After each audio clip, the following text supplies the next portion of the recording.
everyone, it's Sam here at ModelChili Scale Models, and welcome to part 5 of my Bandai Perfect Grade Millennium Falcon build series. And in this adventurous episode I'm going to finally put everything together and then build up and paint the engine deck. So let's get started.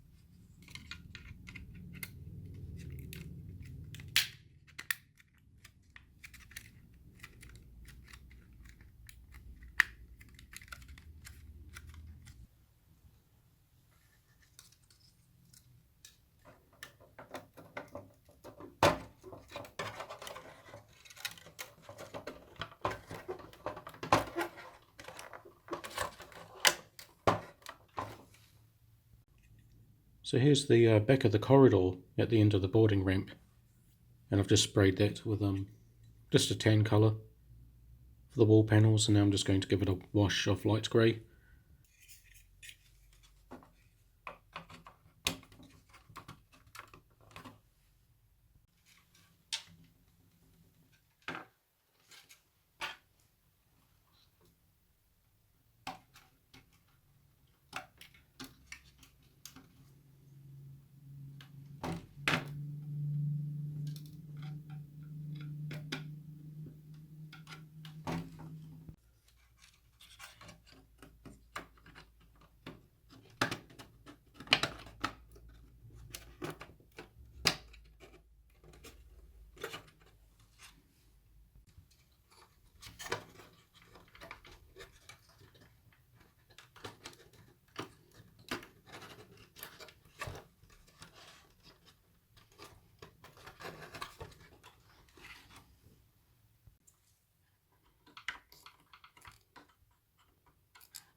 Alright, so all of the LEDs have been plugged in, and now I'm just going through the instruction checklist. It's a bit of a tangled mess at the moment, but this is just a test. I'm going to rearrange all this later on, because this needs to go in, or plug into the kit in that direction. So the first button is the rear engines. Check. And the second one is the cockpit, which hasn't been plugged in yet. And the fourth one is the boarding ramp and landing legs. Check. You can just see the light hitting the table there. Cool, so that's all the LEDs working. Now I'm just going to unplug all this again and attach everything together.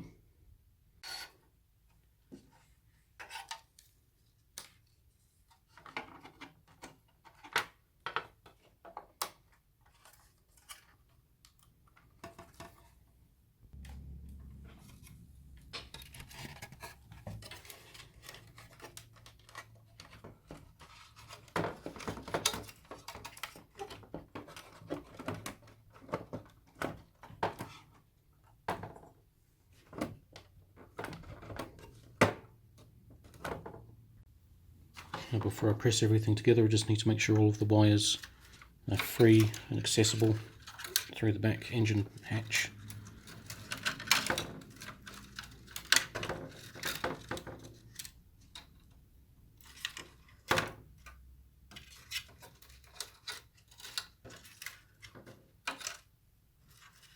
Okay, looks like everything.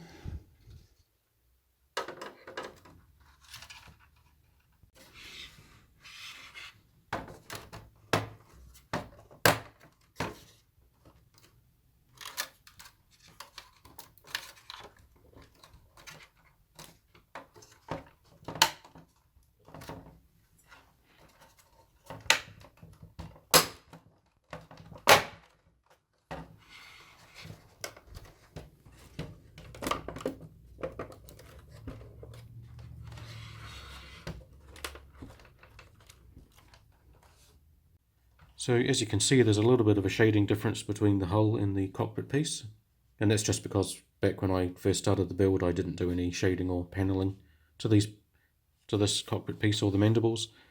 So I'm just going to blend them in a little bit better with a little bit of shading and paneling, but not too much because I want to put the decals on and then do more shading and weathering later on.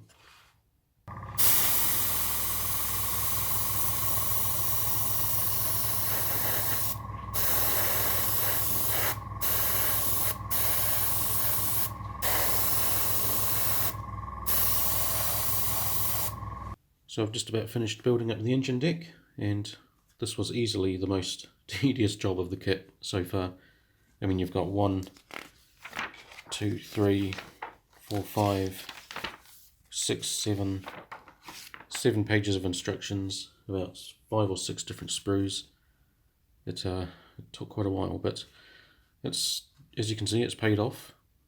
There's just some amazing detail in there, and all these 3D structures sticking out from the surface, so it's been worth it. And now I'm just about to attach the featherwitch grills, which go on the back there.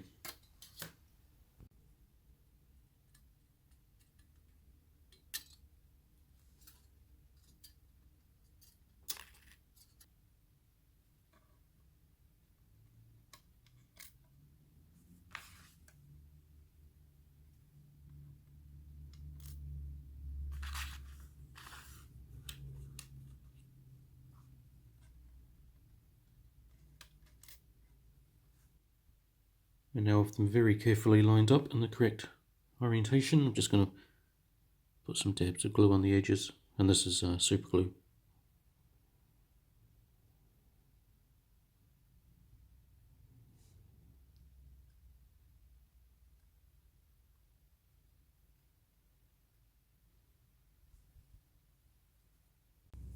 And now with that primed, I'm just going to apply the base coat, which is 10 parts of Vallejo's white grey to 1 part aged white.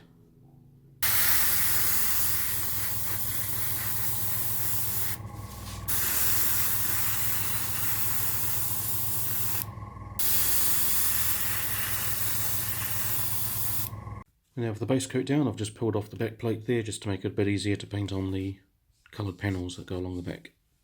Okay, so for the red panels I'm using Vallejo's Model Air Fire Red.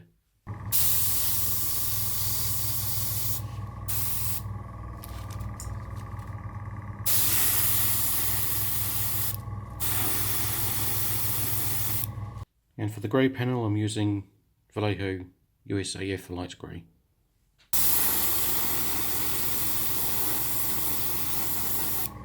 And for the inside engine detail, I was just going to leave it black, and I've given it a flat coat, or at least attempted to.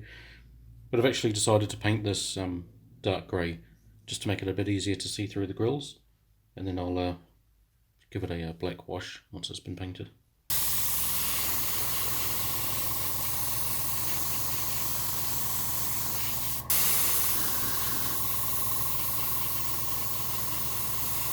Okay, so I've finished putting everything together, including all of these extra pieces along the edge, some of these engine flaps or slats or whatever these are, and some extra bits and pieces.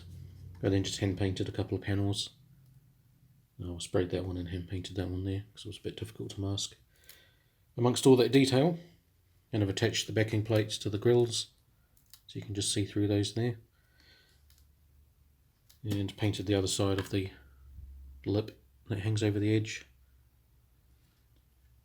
So now that's ready for a bit of shading.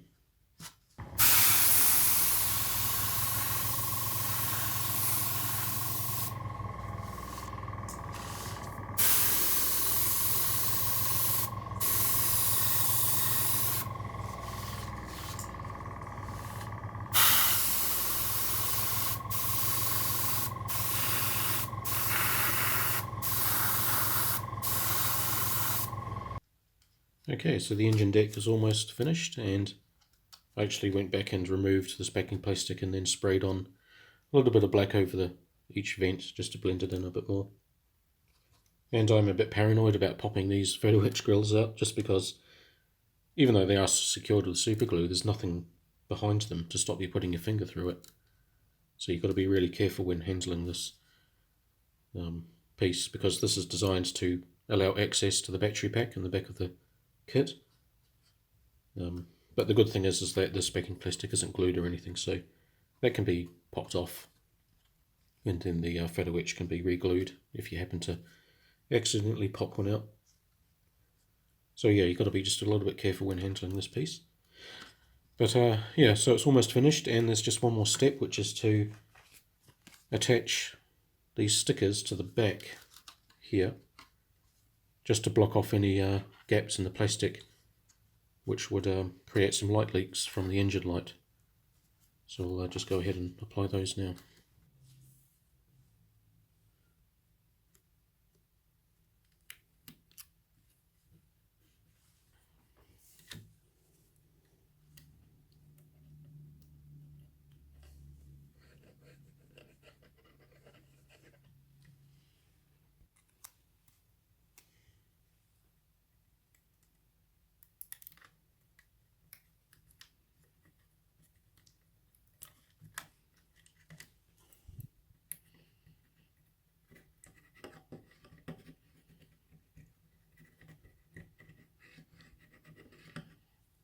Alright, so once the battery pack is installed, then this slots in over the top, and then just gently presses down on some slots. And that's the back engine all done. Obviously still needs a bit of weathering, but that'll come later on.